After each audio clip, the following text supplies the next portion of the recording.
ये रोना रो रहा है कि फंड बचेगा, हमारा पैसा बचेगा। अरे पैसा क्या बचेगा? पैसा मोदी बचाना चाहता है तो अपना विदेश यात्रा पर वो खर्च कम करे। ये प्रचार मीडिया जो तमाम यहाँ को लोकतंत्र की जुबान बंद किया है, तमाम पत्रकार और मीडिया को खरीद करके गुलाम बनाया है, इस पर खर्च कम करे। ये हमारा महापर्व है, इस पर खर्च और होना चाहिए ताकि एक एक सही वोट जनता को देने को हक प्राप्त हो। हम नहीं चाहते हैं, जनता नहीं चाहती है कि वन नेशन और वन इलेक्शन एक बार हो, बल्कि वन नेशन और वन इलेक्शन ना होकर वन नेशन वन एजुकेशन होना चाहिए। एजुकेशन होना चाहिए। हाँ, एजुकेशन होना चाहिए। वो हम लोग मालिक नहीं नौकर हैं। जनता नहीं चाहती है कि वन नेशन वन इलेक्शन हो, क्योंकि यहाँ पर कुछ बच्चे, कुछ युवा, कुछ बुजुर्ग को अलग अलग इलेक्शन होने पर उन लोगों को कुछ सोचने समझने लिखने पढ़ने की समय मिलता है। इस वक्त पूरे देश में, पूरे भारत देश में वन नेशन वन इलेक्शन का मुद्दा गरमाया हुआ है। इसको दूसरे भाषा में कहें तो वन वोट और वन इलेक्शन का मुद्दा गरमाया हुआ है। भारत में कुछ लोग इसका सपोर्ट कर रहे हैं तो कुछ लोग इसका खुलकर विरोध कर रहे हैं। आखिर क्या बात है जो इसका विरोध भी उतना ही तेजी से हो रहा है जितना सपोर्ट हो रहा है? इसी बात पर हम चर्चा करेंगे। हमारे साथ चर्चा में कुछ मेहमान हैं, कुछ बुजुर्ग हैं जो इस पे अपना अनुभव शेयर करना चाहते हैं। सर, क्या नाम पड़ेगा आपका? Shailendra Singh. One nation one election Modi सरकार विशेष सत्र बुला कर ला रही है, आप लोग इसका विरोध क्यों कर रहे हैं? इसलिए कि वन नेशन वन इलेक्शन हमारे देश में संभव नहीं है। क्या संभव नहीं है? इसलिए कि जो केंद्र की सरकार है, मोदी सरकार, तानाशाही सरकार, उसका कहीं पे निगाह है और कहीं पे निशाना है। अच्छा।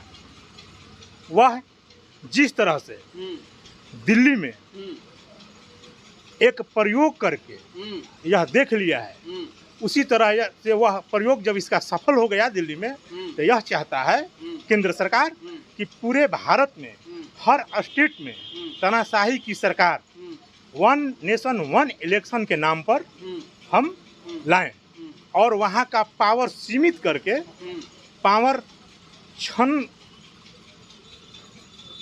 हरण करके उस पावर को समाहित हम अपने केंद्र में कर लें। यह हम लोग होने नहीं देंगे। क्या नहीं होने दीजिएगा? अगर सरकार ला रही है तो कुछ सोचिए कि ना लाएगी, जनता के फायदा के लिए नहीं लाएगी कुछ सोचकर। इसलिए हम लोग नहीं होने देंगे कि हमारा देश लोकतांत्रिक देश है। यहाँ जनता के चुने हुए प्रतिनिधि जाते हैं और जनता के वो हम लोग मालिक नहीं नौकर हैं। जनता नहीं चाहती है कि वन नेशन वन इलेक्शन हो, क्योंकि यहाँ पर कुछ बच्चे, कुछ युवा, कुछ बुजुर्ग को अलग अलग इलेक्शन होने पर उन लोगों को कुछ सोचने समझने लिखने पढ़ने की समय मिलता है।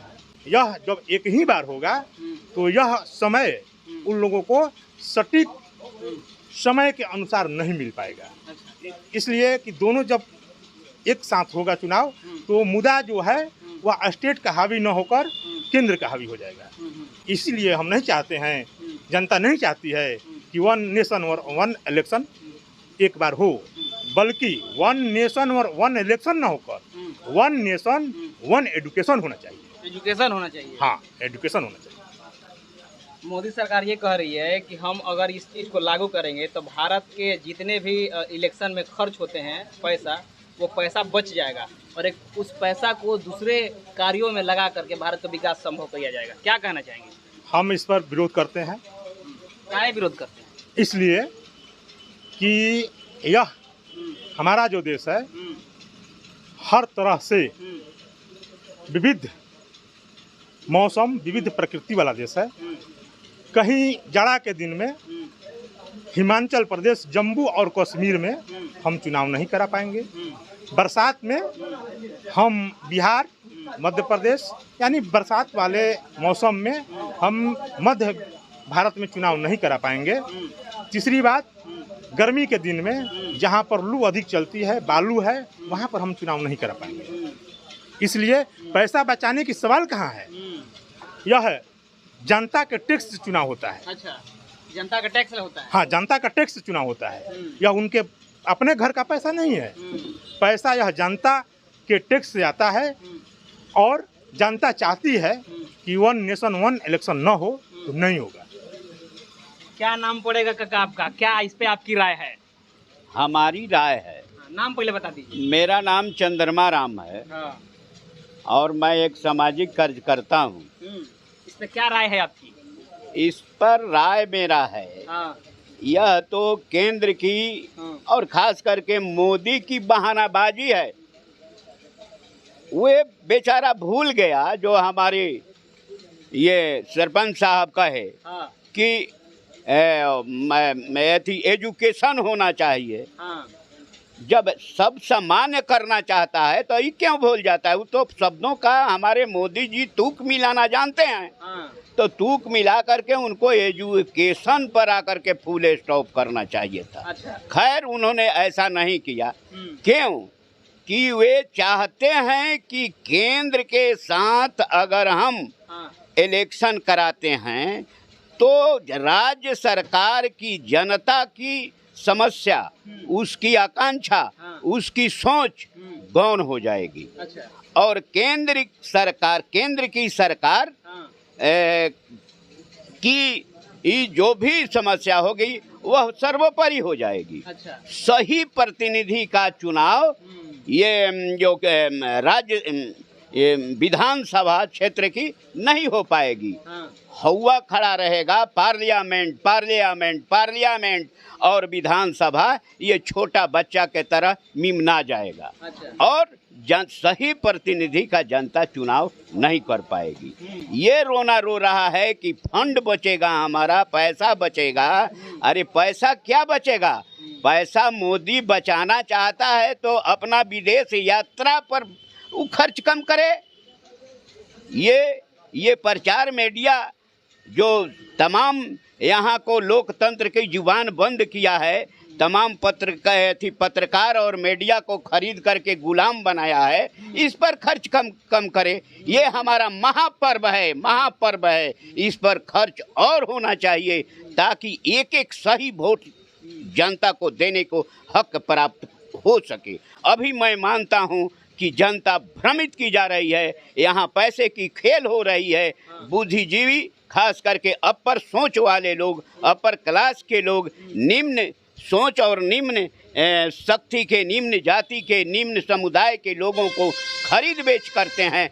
इस पर कैसे रोक लगे? मैं तो चाहता हूं कि ये वोटर बक्स, ईवीएम मशीन द्वार द्वार घूमे ताकि कोई भी बिचौलियन अपना न कर सके। इस पर और खर्च होना चाहिए। और ये मोदी सरकार बचाने की बात कर रहा है, ये नहीं, ये बिल्कुल गलत है। साथ साथ अगर इस पर वे करेगा तो निश्चित रूप से संविधान में संशोधन करना होगा। और संविधान में संशोधन वह करेगा कि केंद्र के सरकार के हाथों में सारे पावर शिफ्ट करेगा और जब चाहेगा कठपुतली के तरह ये राज्य सरकारों को गिरा देगा।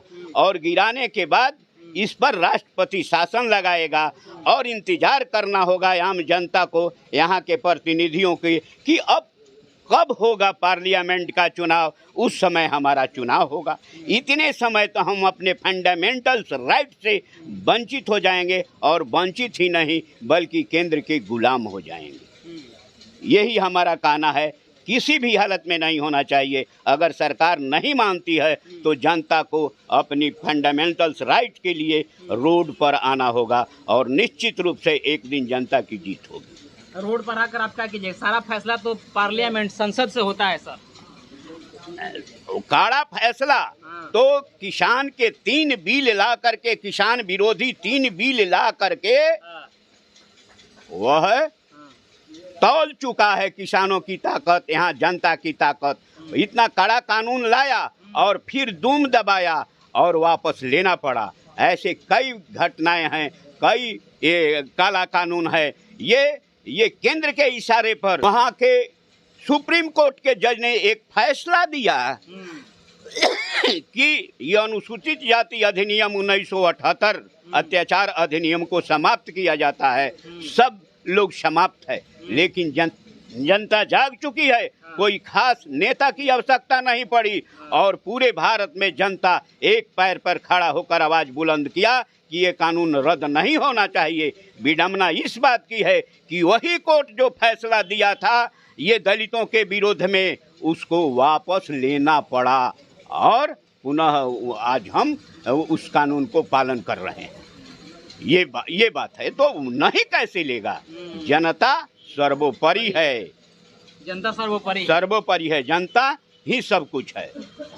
और ज़्यादा आज के डेट वह है नहीं है, भले वह मोदी जी घंटी बजवा ले कुराना भगाने के लिए, दीवा जला ले कुराने भगवाने के लिए, लेकिन जनता शिक्षित हो जा रही है। ये बाबा साहेब अम्बेडकर का देन है और जब तक उनका स्नेह हम लोगों पर प्राप्त रहेगा, दुनिया की ताकत अब संविधान को इधर से उधर नहीं होने देगी। ये जितना कार्यक्रम मोदी ले रहा है संविधान की विरोध ले रहा है, इसलिए हम लोग जी जान दे करके भी, प्राण देकर भी संविधान और जनहित के कानूनों की रक्षा करेंगे।